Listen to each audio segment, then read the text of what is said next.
चाहे भव में नैया हो।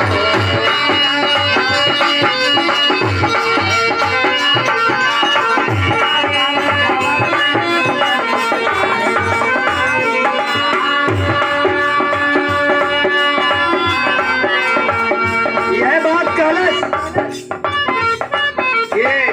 ये भव के संसार में, भव के सागर में हमरे जीवन कन्हैया डूबल चाहत बा स्वामी। तब अरे आप बिन कोई नहीं,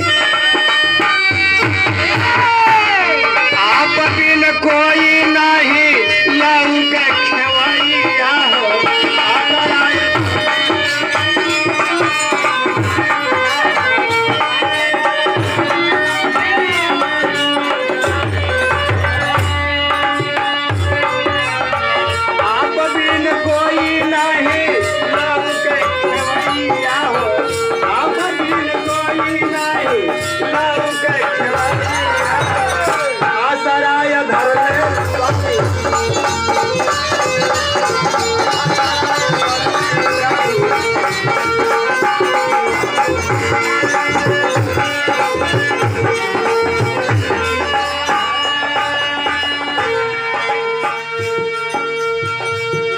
और बात कहलस अंतरा के अंतराल में क्या कहलस?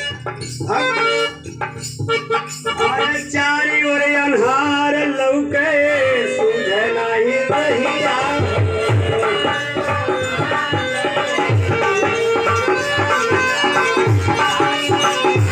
सूझे नहीं।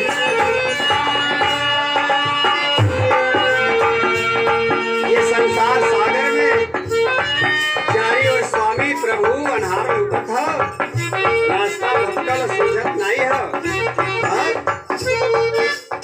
चारी ओर अनहार लौके सूझे नहीं रहिया हो।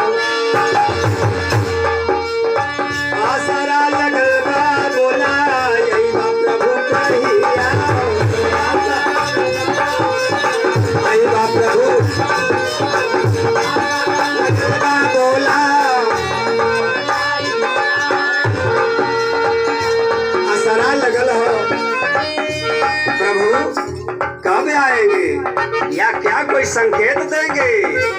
तब अरे टूटल चाहे